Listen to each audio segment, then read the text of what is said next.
Greetings, everyone. Good afternoon, or grand rising, or good evening, depending on where you are in the world. My name is Black Dove. If you are a subscriber to my channel and already been here before, welcome back. If you are new, welcome. Today, I wanted to talk about brainwaves.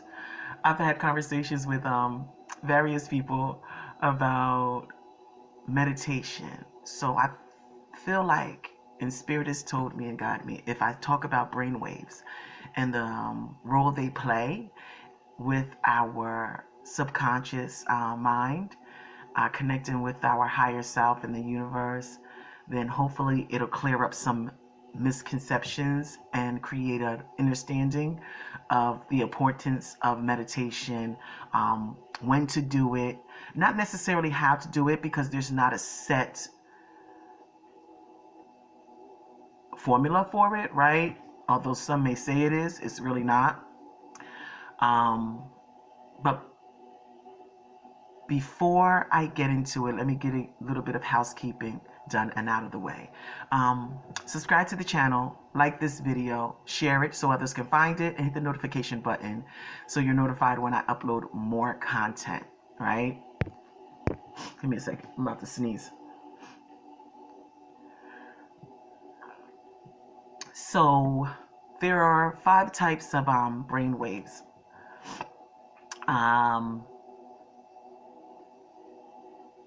Delta, beta, alpha, theta, and gamma, right? Delta, theta, alpha, beta, and gamma. But the 4 types that I want to talk about today in this conversation are beta, alpha, theta, and delta.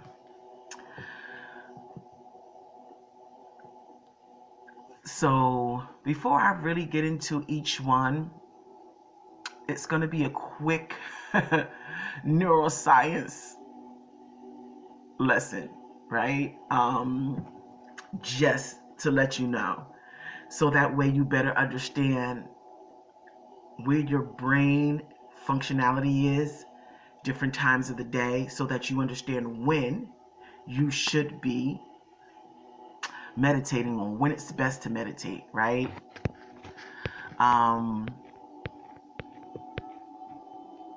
So our brain produces a specific way depending on what activity we are currently experiencing.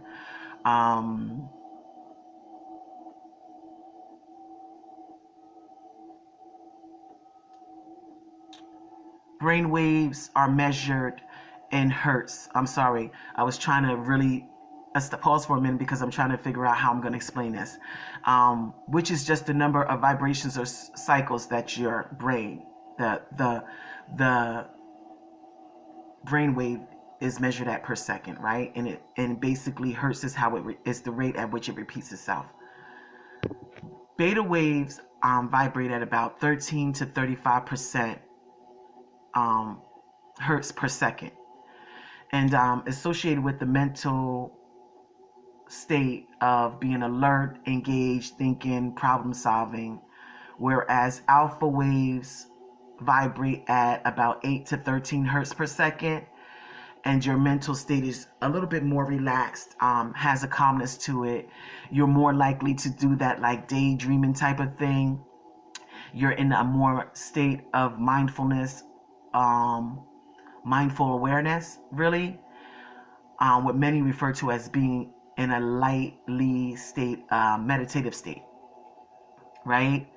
So it's conducive to activating your third eye, only activating your third eye, right? And raising or increasing your intuition. So at alpha waves rate, because you're in that daydreaming state, you're more relaxed. That's often when you find yourself daydreaming, right? Instead of focused on tasks like whatever you're working on. You're more in a state of mindfulness, mindful awareness, where you're focusing on inner desires, thinking about inner desires and things like that, right?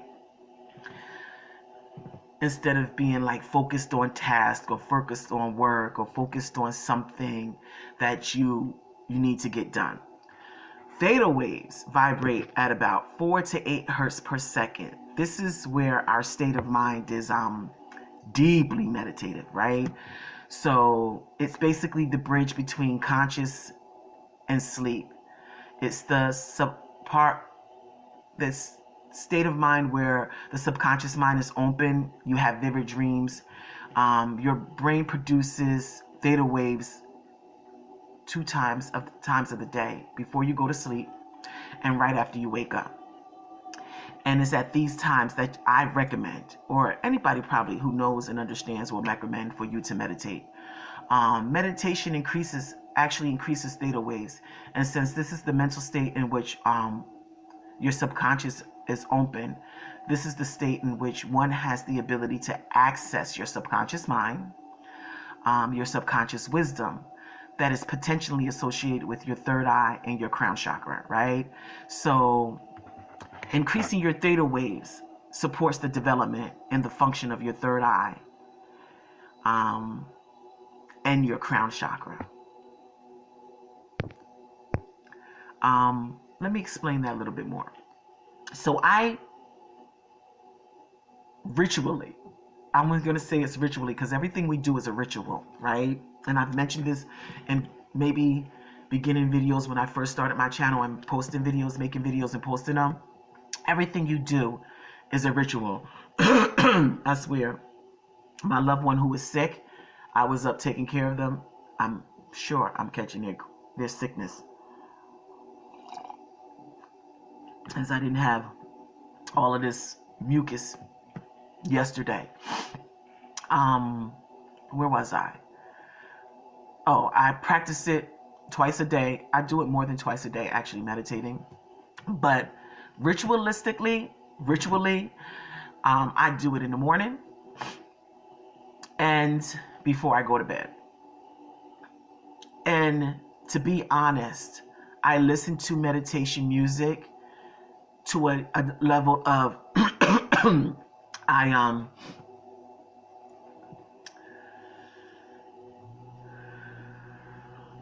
play it while I'm asleep. Depending on my mood, the meditation music will change, right? So for me, meditation can be done. I perform it in various ways, right? Like I said, some might tell you this is a specific formula to meditating. I don't believe in that. I believe that one must do or practice what resonates with them, what vibrates with them.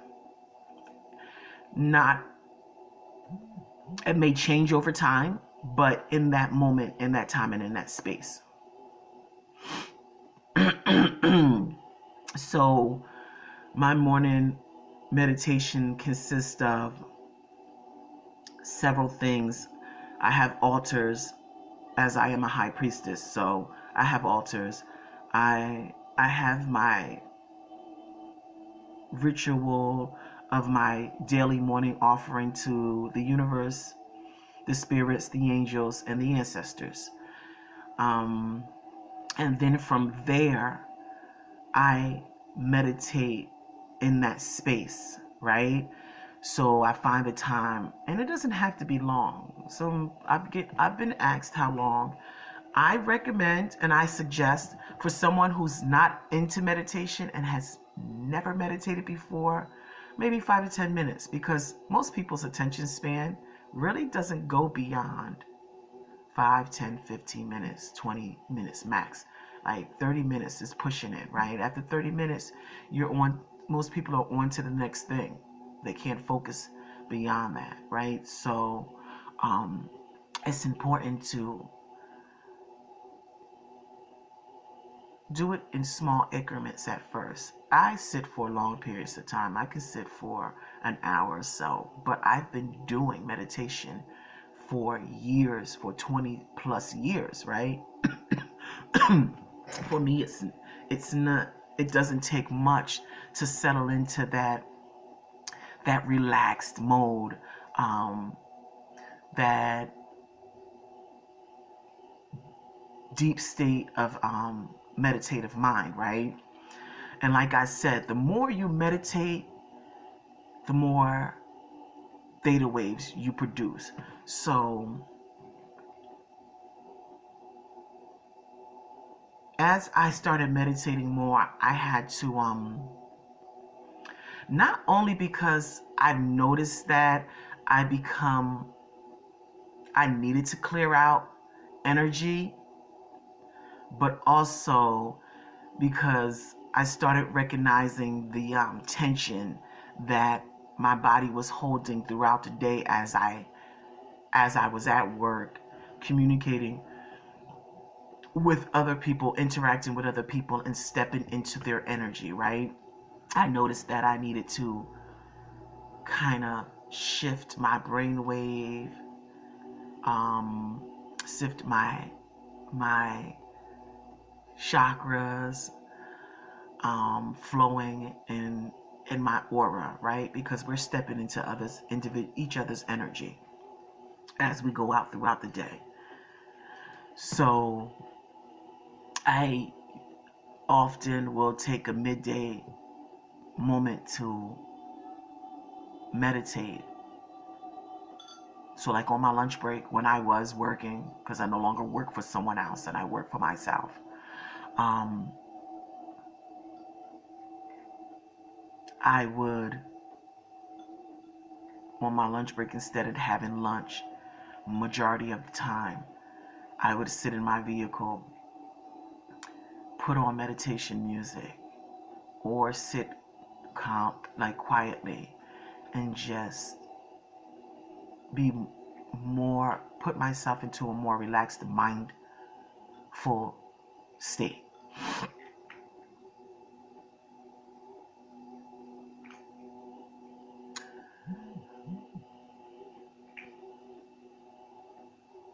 I would say, and I encourage, watch what you watch your interaction, the things you watch, the things you listen to, um, before you go to bed at night, um, when you first wake up in the morning. So I've been practicing this for quite some time because my son is 18, about to graduate high school. And I've done this in my early 20s before I even had him, in my late 20s, where especially at these two times of the day, I would create a space for myself where I didn't interact with people, in the sense that if you were coming to me with toxic information, toxic energy, negative emotions, negative words, negative thoughts, because as I explained before, all these things are energy, right? And create thoughts and emotions, which is also energy within you. Wow, it's 111 on my computer clock. I'm looking at it now. This is true. I'm not making this up. This is how you know I'm not making this up, and that everything we do, our actions, our thoughts, and our words, all manifest, create an energy within us, and add to our energetic fields around us, our aura, right? And add to the collective energy of this physical realm, which ultimately affects and drips into the astral realm, right? The realms that we can't see, because everything we can't see is affected by everything we see. And the things that we think, the things that we say, and our emotions create an energetic field that communicates with the realms you can't see, that also communicates with your spirit guides, your higher self, your guardian angels, your ancestors, ultimately the universe, right? And it's what helps you manifest and create your reality.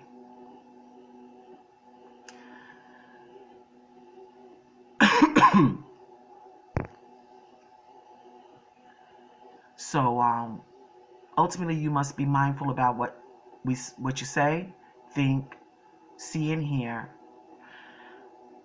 in that state, when your mind is in that state of theta frequency before you go to bed and when you wake up, because it's associated with like fast programming, like hypnosis, right? A hypnotherapist or a hypnotist don't put you to sleep. They put you in a state of deep relaxation, a meditative state, right? That's known as a hypnotic trance. And in this trance, you're awake. You're still awake, right? You're still awake.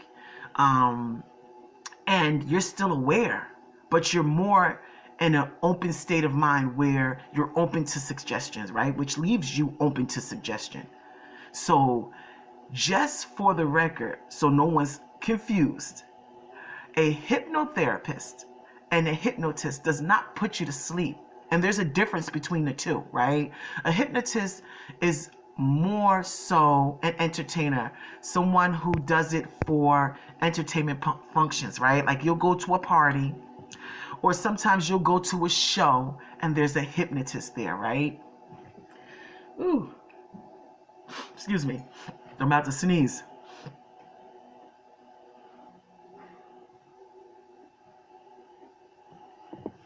Sorry, my phone was vibrating. My phone was ringing and I was trying to see who it was. So they'll call somebody up from the audience, right? Maybe they'll have already designated person that they perform it on, but they perform a series of freak actions, suggestions that relax you, right? That put you into a more relaxed state. So a deep breathing is more of a putting you into a calmer, relaxed state. You know, they have you close your eyes and listen to the sound of their voice, and they suggest you do certain things, and they're relaxing you. They're not putting you to sleep. They're inducing more of in theta your brain to create more theta waves, right? And changing the frequency at which your brain waves repeat itself. That's what they're doing. They're making you calmer, right? Whereas a hypnotherapist is educated and trained in mental health and therapeutic applications of hypnosis, right? Like I said, I've made certain behaviors a huge part of my morning and evening rituals.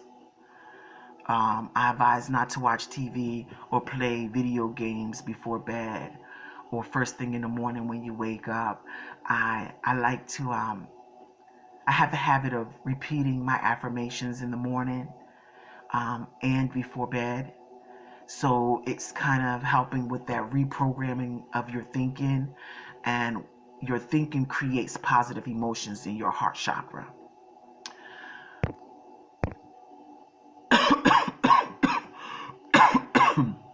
I think that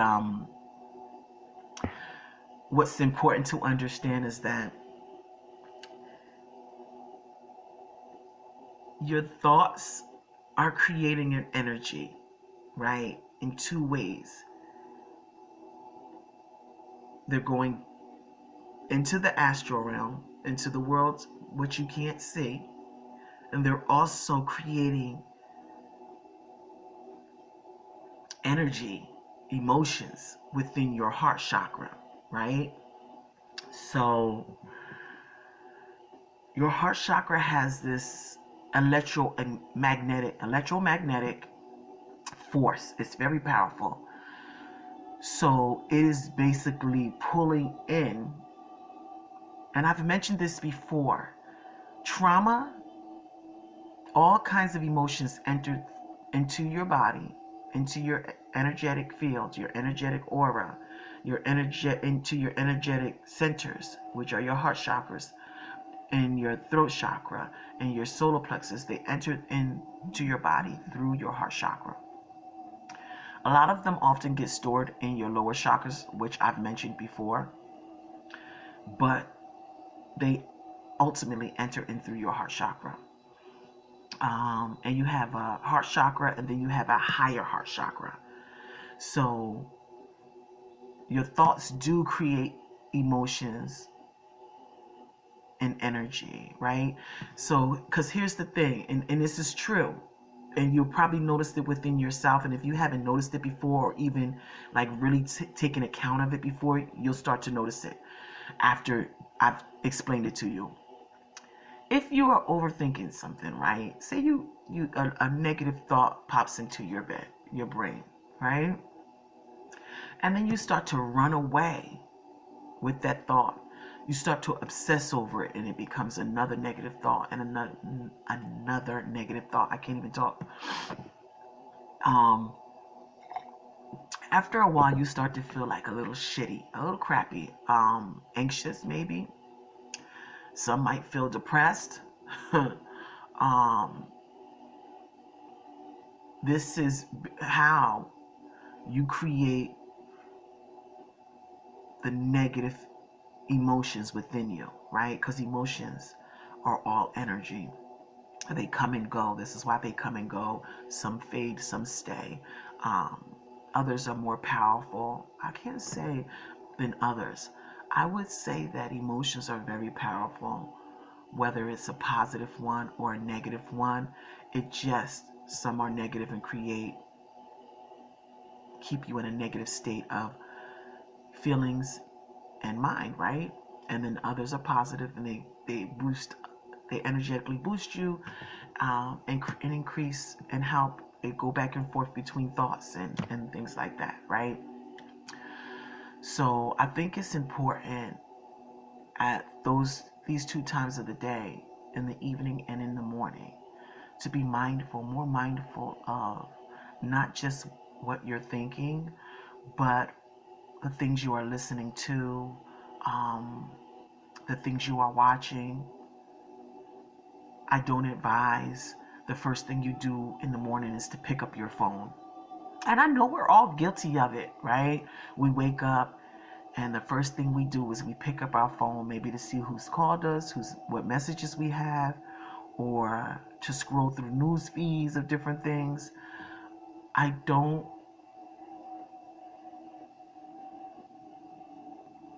how to put it is very conducive to a negative state of thinking and feeling. It's very conducive. It does not negate. It does not it adds to anxiety. It adds to um, the increase of other brain waves and not theta waves. Not saying that theta waves are the most important, because you have to have a balance of all of them together, which is gamma brain waves, right? But I'm not speaking on gamma. I'll probably save that for another video. Maybe I'll do a part 2 and explain gamma, because there is a group of people on this earth that produce more theta waves when they're meditating. And I won't say that have a higher frequency and vibration than most of us, but they meditate the most on this planet. They meditate long hours each day. So they produce more theta waves. So they're more in tune with their intuition, their the universe, right? And it's a spiritual group of people. It's 22 minutes after the hour. Wow, that's crazy. So I'm not making it up. I'm being honest. Spirit is telling you. So if you are here, you're here because Your spirit, the universe, your spiritual team, your higher self has guided you to be here. And it is something that you need to understand, because maybe you are at the beginning of your spiritual journey. Maybe you are in the middle, where you've already started it, but you're progressing and you want to grow more, right? Or you could be someone like me who's been at it for years, but there's never an ending to it. And that's the truth of it. There's never an ending to your spirit, to spirituality, to your spiritual journey. There's always room to develop and grow. To become one with the universe, your higher self, to trust your inner voice, your intuition, to walk in your purpose, to be more in tune with your inner desires and your purpose, more aligned, healthier mentally, emotionally, and physically, because it does improve it all. It also improves your lifestyle. And I'm not going to get into religion. I've come from ancestors who were ministers, who bought land and built church. Um, but religion keeps a lot of people feeling empty. They go to church looking to be filled, and a lot of people walk out feeling empty because, believe it or not, there's a lot of sugar-coated shit being passed around in church, in the sense of they're not telling you the full truth of Christ and Christ consciousness and Christ energy. Instead, they lead you to believe that a man named Jesus, who never walked the earth, paid the ultimate price for your sins. And sins are waves. It's an energy, a sin wave. That's what it is. You can look this up. Do your research. Just don't Google.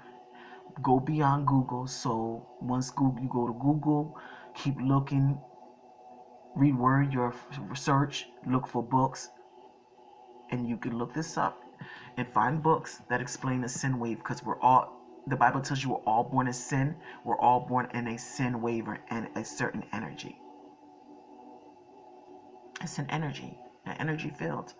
I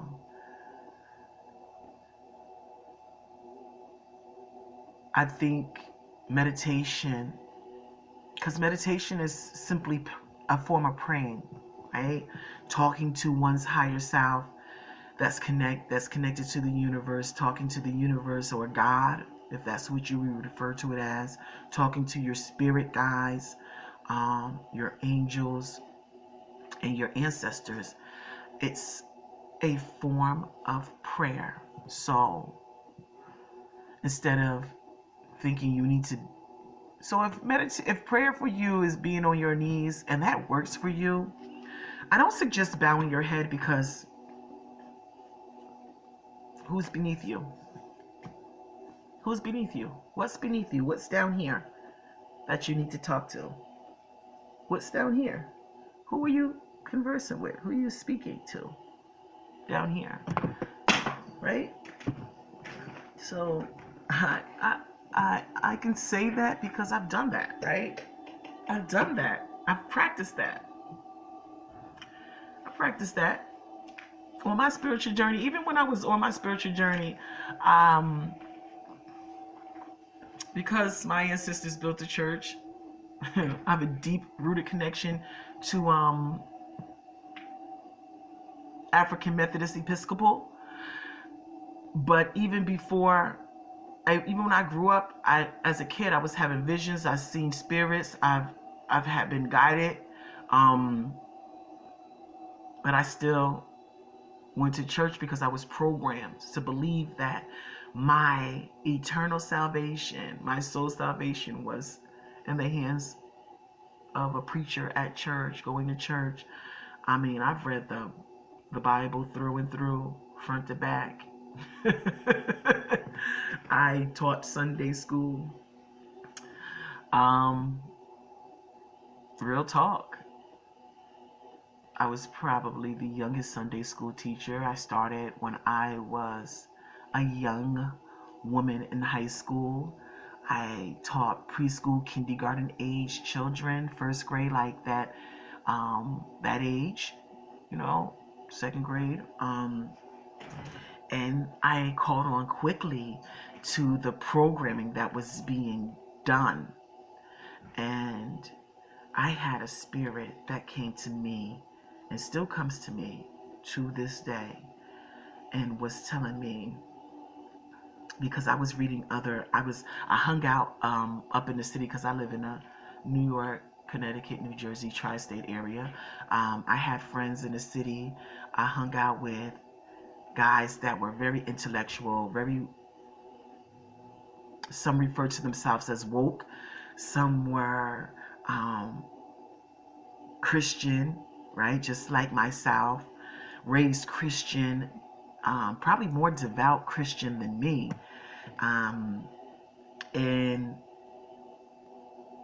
my one particular friend owned a brownstone and had this beautiful library, and we would buy books, put them all in there, sit and read books, discuss them. And I was in my early 20s at that time. So I spent a lot of time in the city, heavenly. I had one of my older sisters lived up in Harlem, so I would hang out there. And I was in a space of people who were on the same path as me. But I also had this spirit that would come to me. And every time I would be walking along, and I'm going to share this because someone needs to hear this, right? Someone needs to hear this. So for my youngest sister, she knows, if she sees this video, she knows that she can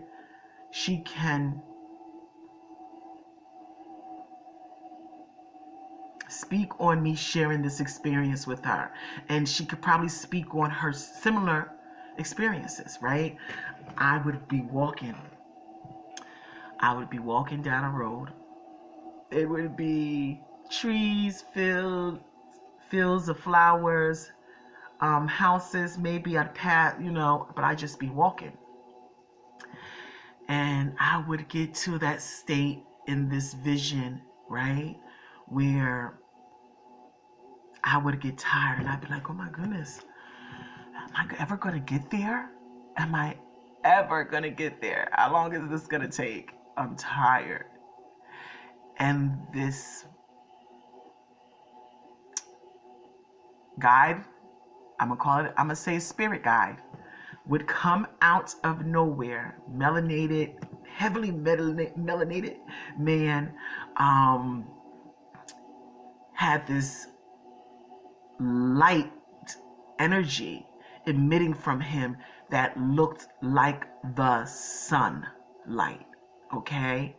And I would see him walking, and he would get closer to me, and he would say, Nicole, because that's my name. My mother gave me that name the day I came into this world from her womb. Keep going. You're almost there. Just keep going. You got this. You're on the right. You're going in the right direction. You're not lost. Keep going. And I would get this surge of confidence. My walk, my posture. I would stand up straight, keep on walking, right? And I would keep going. And I would just, in this vision, I would talk to myself. I would be talking not to myself, but talking to the universe, and also talking to myself, encouraging myself to keep going. You got this. You got this. You're almost there, right? And every so often, and I'd say in the vision, where am I going? Why haven't I seen anything? And I would see marigolds in the fields blowing, and then I would see sunflowers in another field blowing, and the sun was never hot, like never excessively hot, and I never felt like I was exhausted from heat exposure from the sun, but it was always sunny. I would see clouds pass by every now and then. I would hear birds flying over me, chirping and singing. And then as soon as I felt that energy of like, oh my goodness, I'm tired. When am I going to get there? Right? Here comes this spirit guide again. And I'd be like, am I going in the right direction? And he would say, yeah. But when you get up the road there, go to the left. Don't go to the right. Go to the left. And I was like, okay, that's odd. But okay, he said go to the left. He would go on. He would stop. We would just stop and talk. And then he would wish me well wishes, and I would say to him thank you, and we would go off our separate directions. He was going, I was going this way, he was going that way, I was going this way, he was going that way. We were passing each other by. And at the end, this is wild because it's 33 minutes after the hour.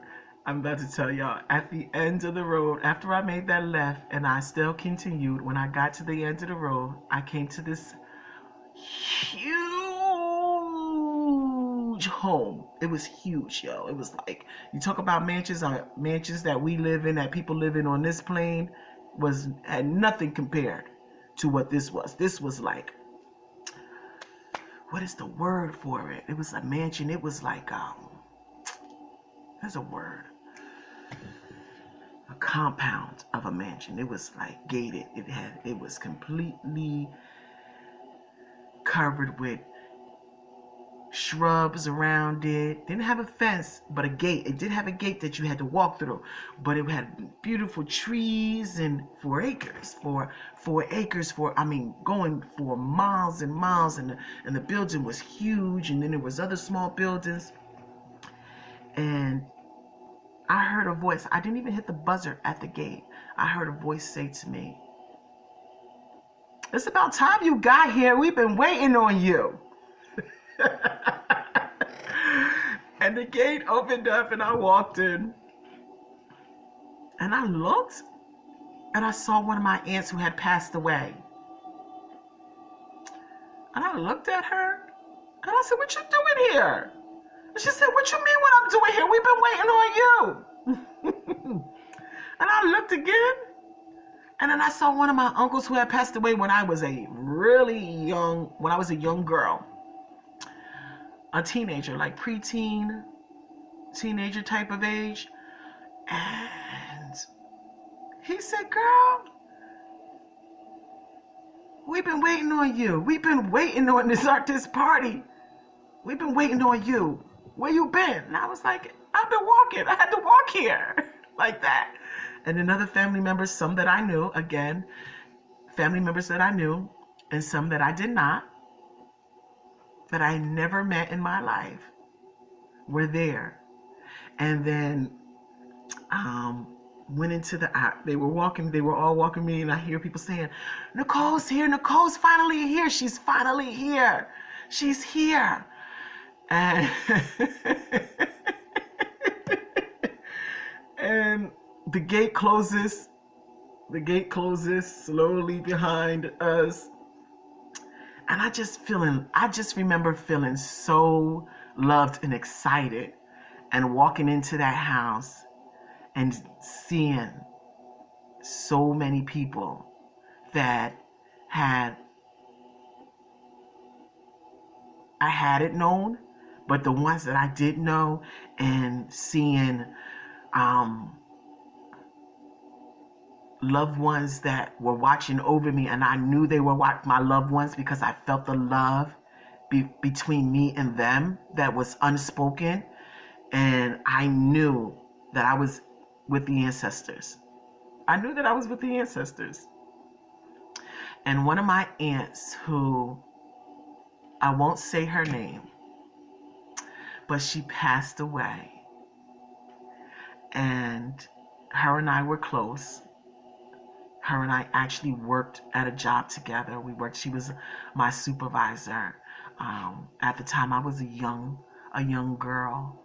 um, college age young woman, and she was a manager, and I remember working under her, and she had various medical problems, right? And I remember her saying to me, I know you can't stay long. You can't stay long. I know you're not staying long. But when you get back, don't give up. Remember that it is your job to clear up space for the family. I was young at the time when I had this vision. I hadn't had my child. I hadn't been dating my son's father. Him and I hadn't even met. I was reading lots of books, the Kabbalion. I had read scriptures and across various religion sects, and knew that what was being preached in church wasn't the full truth, right? And then after I kept having this vision of this spirit guide, just in different forms. That particular one where I was in the ancestral realm with an enormous amount of ancestors, massive amount of ancestors, and that one aunt. And she was an aunt. She wasn't a great aunt. She wasn't a great great aunt. She was an aunt. She was one of my mother's sisters that had passed on from this physical realm to join the ancestors. And when she told me that, because she went to church, I remember I went to church with my mother every Sunday. And she went to church with us. So my mother would pick her up, and we all go. They'd sit in the pew in front of me, and I'd sit in the pew and the back of me. And anybody who knows me knows I don't play about my family. If you fuck around with my family, then my claws come out. I attack. Like, I'm not up for the bullshit. And it made sense when she told me in the astral realm, in the ancestral astral realm, that she told me it was my job, because I've always been that type. Like, if you got problems with my I don't care if I got problems with my family. If you got problems with them, then you got a problem with me. So for me to be the one that's responsible for breaking chains, for undoing what some may call curses, clearing up space, then so be it. And I was committed to it. And it was these visions that had me running towards my spirituality, right? Running full steam ahead like a freaking train for my spirituality and into my high priestess energy, into what some may consider the unknown, and not really caring what judgment was being passed on me. Because at those times and in those spaces, I'm sure I know I can hear people say to me, oh, you need Jesus. And I would tell them, yeah, like a hole in the head. I need him like I need a hole in the head. Now, Christ energy, ooh, I welcome it. I welcome it because it is a thing, Christ energy. But a man named Jesus who never walked the earth, who hasn't died for my sins, you can keep it. Because I tried it. Not knocking anybody who's in that space, right? Because everybody comes into the truth and steps into it, and some may never do. That's why you come back to this earth, to figure it out. That's why you come back to figure it out. You're born again. You're born again. Oh, that's some serious. You're born again, and to figure it out, right? Because you haven't lived and figured out your life purpose and been aligned with your contract or your purpose or your inner desires, right?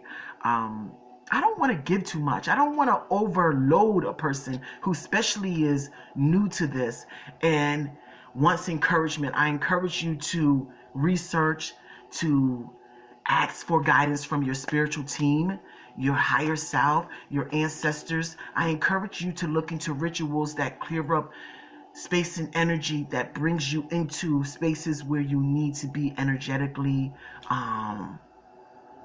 with yourself, with the universe, with your ancestors, more aligned with your purpose, with your deepest desires, with your soul desires and your soul purpose, because there's no greater love that you will have, no greater joy that you will have than when you're aligned with the universe, the creator, God. Um, if you have questions, or you want me to speak on something, or you have questions about something, you need clarity on something, feel free to leave a comment. Um, my business email is on my YouTube page, so you can absolutely reach out to me through the email. I haven't made a habit of checking it. Forgive me, but I'm going to make a habit of checking it, right?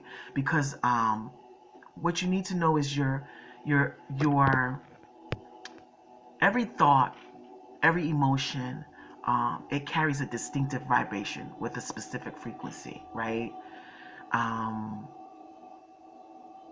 the last brainwave, which I didn't speak on, that I wanted to speak on today, was delta waves. Delta waves vibrate at a frequency of 0.5 to 4 hertz per second. But in this state, this is where your mental state is in deep sleep. It's pretty much dreamless, right? So theta waves, meditation increases them. It's the frequency where your mental state is subconscious. Is the bridge between your subconscious and the universe, your inner higher self, the astral realms, right? It's important to implement meditation, even if it's for 5 minutes a day, um, into your daily ritual, into your spiritual journey. It's important to bring clarity, right? Um, it's important to support your third eye and crown chakra development and function, because it's the way you're going to tap into the universe, connect to your higher self. But it's also a way to help prepare you for oneness with all of it, right? Again, I hope you found this information useful, enlightening. And until next time, be good to yourself and each other. Godspeed.